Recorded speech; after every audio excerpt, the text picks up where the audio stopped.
Hello বন্ধুরা, সবাই কেমন আছো? বাঙাল রান্নাঘরে তোমাদের সবাইকে স্বাগতম। আজকের আমি একটা নতুন রেসিপি নিয়ে এসেছি। দেখো, আমি সকাল সকাল গিয়ে প্রথমেই বাজার থেকে জ্যান্ত রুই মাছ নিয়ে এলাম। হ্যাঁ, এইবারে চলে আসি আজকের রেসিপিটির নাম। আজকের রেসিপিটি কিন্তু পাতায়, কলা পাতায় মাছ ভাপা।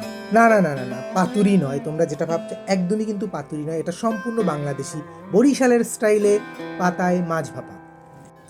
তাহলে রেসিপিটি জানার জন্য পুরো ভিডিওটা একটু স্কিপ না করে তোমাদের কিন্তু দেখতে হবে। আবারও বলছি, এটি কিন্তু বরিশালের স্পেশাল পাতায় মাছ ভাপা। দেখো, আমি মাছগুলোকে এভাবে কাটিয়ে নিয়ে এসেছি বাজার থেকে। এরপরে এর মধ্যে আমি দিয়ে দিলাম কি কুচো পেঁয়াজ। পেঁয়াজ আমি আগে থেকেই কেটে রেখেছিলাম, তোমরা দেখতেই পাচ্ছ। পেঁয়াজ কুচো দেওয়ার পরে আমি এর মধ্যে দিয়ে দিলাম কুচো কুচো করে কাটা টমেটো। টমেটোটা কিন্তু এই রেসিপিটাতে দিতেই হবে। এরপরে আমি দিলাম কাঁচা লঙ্কা কুচো কুচো করে কাটা। তোমরা বন্ধুরা দেখতেই পাচ্ছ, কাঁচা লঙ্কা দেওয়ার পরে আমি দিলাম বন্ধুরা আদা রসুনের পেস্ট আর একটা স্পেশাল মশলা, সেটা হচ্ছে জিরে, কাঁচা জিরে আর সর্ষে বাটা। এটা কিন্তু এই রেসিপিটির জন্য অবশ্যই দরকার, কাঁচা জিরে বাটা আর সর্ষে বাটা। তারপরে দিয়ে দিলাম আমি পরিমাণ মতো হলুদ, হলুদের পরে দিলাম পরিমাণ মতো নুন, নুনের পরে দিলাম আমি দেখো বন্ধুরা একটু শুকনো লঙ্কার গুঁড়ো। এটাতে কিন্তু একটু শুকনো লঙ্কার গুঁড়ো খুব দরকার। এরপরে আমি দিয়ে দিলাম সর্ষের তেল। হ্যাঁ বন্ধুরা, আমি কিন্তু পাতায় এই মাছ ভাপাটা সর্ষের তেলে করবো, সাদা তেলে নয়। সর্ষের তেলে করলে একটা আলাদাই টেস্ট হবে। সর্ষের তেল দেওয়ার পরে দেখো বন্ধুরা, আমি এবারে এই মশলাগুলো মাছটার সাথে খুব ভালো করে মেখে নিলাম, অর্থাৎ ম্যারিনেট করলাম।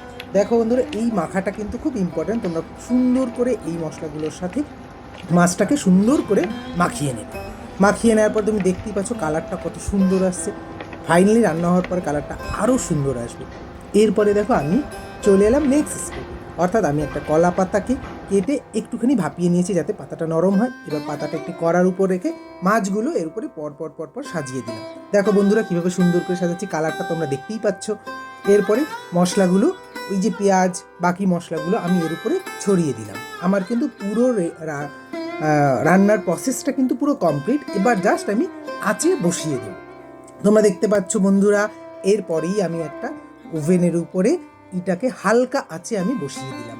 হালকা আঁচে কিন্তু রান্নাটা করতে হবে বন্ধুরা। এবার আমি এটাকে ঢেকে দিলাম। কিছু সময় ঢাকার পর দেখো বন্ধুরা, আমি এবারে একবার উঠিয়ে দেখব কেমন হয়েছে। এই যে দেখো বন্ধুরা, একটা গ্রেভি গ্রেভি ভাব এসছে।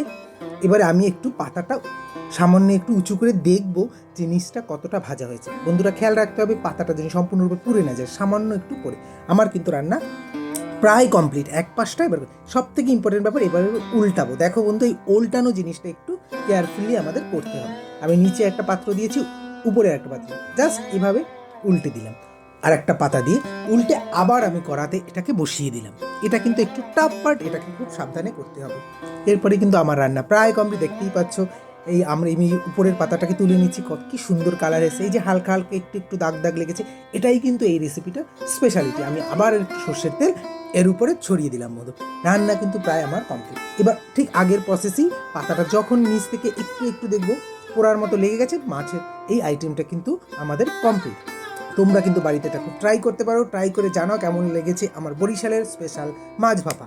এই যে দেখো বন্ধুরা ফাইনালি, তাহলে সবাই জানিও কেমন লেগেছে। থ্যাংক ইউ, সবাই লাইক কমেন্ট শেয়ার করে দিও। Thank you.